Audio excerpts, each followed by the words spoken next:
Okay, for this next video, we're going to go from general to standard. So general form is that long, ugly x squared, xy number.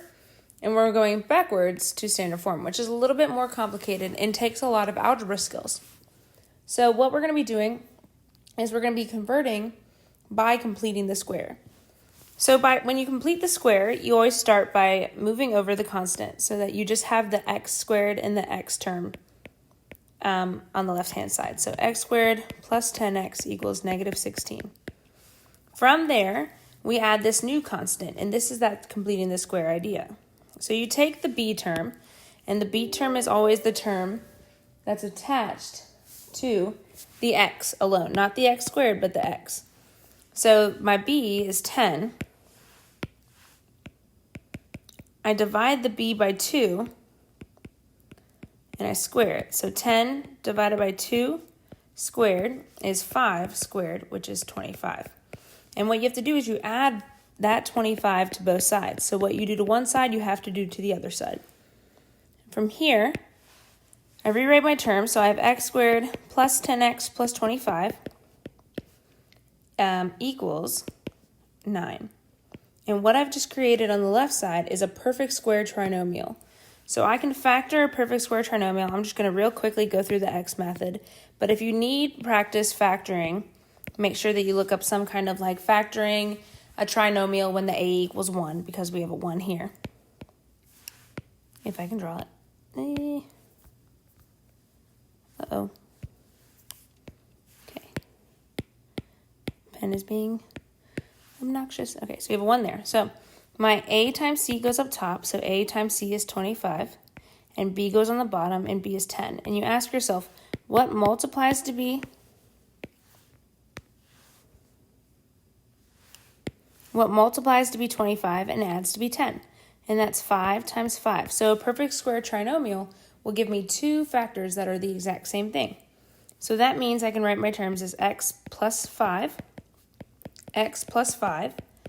and we know that that's x plus 5 squared equals 9. Okay, the last step you'd want to do is you'd want to move that 9 back over, but for right now, we're just looking at completing the square. So this is kind of ultimately what you're looking at, and you're going to notice that this is starting to look very familiar to this guy right here, where we have the x minus or x plus a number squared, y plus a number squared. So let's try one of them. You always start by moving over your 24 first, or moving over your constant first. So we're just left with our x's and our y's. And then what you're going to do is you're going to rearrange your x's and your y's. So I have x squared plus y squared minus 8x plus 6y equals 24. And I'm going to break it up into two kind of little problems, because I'm going to be completing the square 2 times. So x squared minus 8x and y squared plus 6y equals 24. And what's in between them is we're adding them. Okay. Now for each term, we're going to add a blank space. Okay, and when we add that blank space, we're going to add the same 2 blank spaces on the right-hand side. And then we're going to do that b over 2 squared term that we did in the last slide. So negative 8 over 2 squared, that's going to be equal to 16. You add that into your first blank, and you also add it on the other side as well.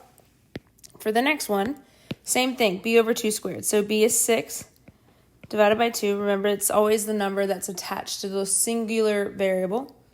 So that's going to be equal to 9. Add that into your blank spaces. So now what we're left with is 2 perfect square trinomials. So we have x squared minus 8x plus 16. So what multiplies to be 16 and adds to be negative 8. And that's going to be negative 4 times negative 4. So we have x minus 4 squared. And then for my other hand side, it's going to be what multiplies to be 9 adds to be 6. That's 3 and 3. So that's plus y plus 3 squared.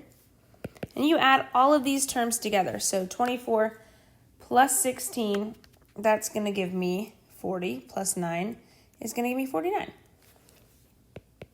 Okay, and that is written in standard form. I've got my x number squared, my y number squared, and then I've got an r squared on the other side. So ultimately, the goal is to pick out the center and the radius. So here, I just kind of want to try this colorful one. So here the center, is 4, -3. And if you're having trouble with this part, make sure to watch some earlier videos, particularly the lesson 2.4. And my radius is 7. All right, so I want you to give this a try, but remember, we're going to be converting from general form to standard form. So pause your screen, take out a piece of paper, get your calculators, and go ahead and try this one on your own real quick, as I'm going to be working through this while you're working. And then you can check your work. So I'm just grouping my x's together, grouping my y's together. I added 61 over. I add my blank spaces in, just like Taylor Swift. Ha ha. Ha.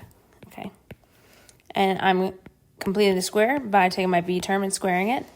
So that's going to be 100 over here. What I do to one side, I have to do to the other.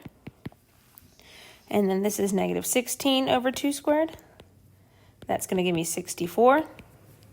This is a big number, so I'm going to have to add this together. Factoring it. Factoring my x terms, and then I'll factor my y term.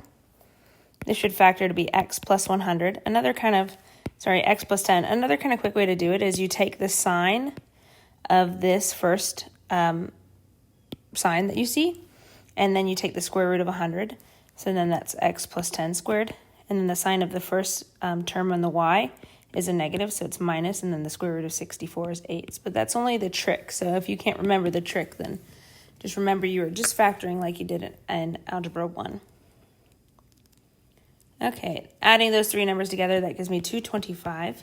It's another perfect square. It's miraculous how this term right here is a perfect square because that's supposed to be equal to r squared. So overall, my center is -10, 8, and my radius is 15. So hopefully you were able to check your work and you got this answer. If you didn't, make sure to maybe rewatch the previous slide, reach out to your teacher for questions. I'm here to help, and good luck with your homework.